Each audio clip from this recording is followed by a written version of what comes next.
We just finished a in-home training with you and your son and Murray. And maybe you could share the reason you decided to do in-home training. Well, we needed to do in-home training just to kind of settle him down and, be able to have company over without, the dog kind of taking over when they come over. What were some of the problem areas that you had? We had a problem with him just kind of bothering the people when they came to the door. He wouldn't, I had a hard time getting him to just stay away from them while they took their shoes off or got their coat off.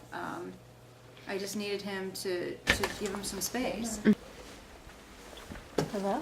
Hi, how are you? Good. How are you? Good. Good. Welcome. Hi, how are you? Good.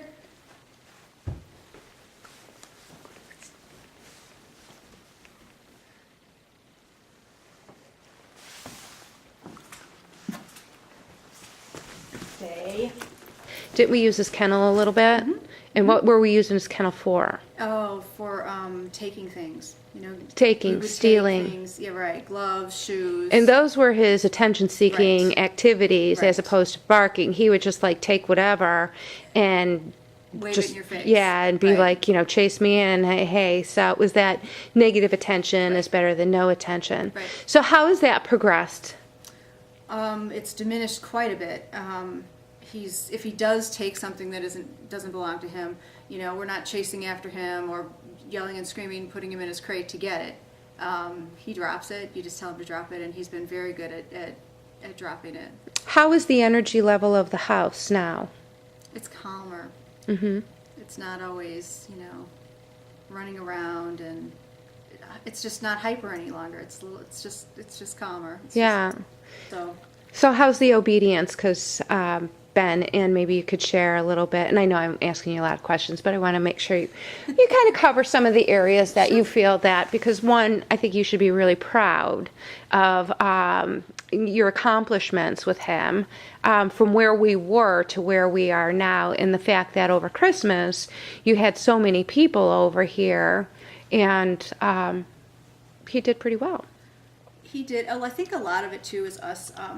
He's always been part of the family, but paying attention to him and paying attention to, if you do want him to do something, you just tell him, because otherwise he doesn't get it. He didn't know that if you just say come and he'll follow you, and before you just got up and did whatever you were going to do. If you give him a little bit of direction, he will know what you expect of him. So he's a little bit more relaxed because he knows what to expect. So how did you feel the program progressed for you? With each session, we built upon each session. Did you feel it was difficult, or was it easy for you to follow? It was easy to follow. It was once I got kind of comfortable with giving him the commands and kind of thought through, what's my ultimate goal? What is the goal of, getting him to stay or to sit, or, that's what I needed. That's what I needed him to do. But it was kind of me going through it in my brain. And so that kind of, the more sessions we had, that got easier for me just to work through. Right. It was easier than for him because I knew what I was talking about. Right. And the reality is, we created a technique for you to kind of follow to make it easier for you to communicate, with him. And I think that communication went very well. What did you think overall, Gavin? I thought pretty good. Yeah. What do you think he did the best? Listening and staying. His stays were the best? Okay. What are the things that you now enjoy about him that was kind of maybe a challenge before we started dog training? What are some of the things you enjoy about him? That he doesn't play rough. Oh. And that he doesn't jump. Oh, okay, good. Well, you guys really did an awesome job, so certainly I do appreciate it. And Well, thank you. Yeah, thank you. It's been a pleasure.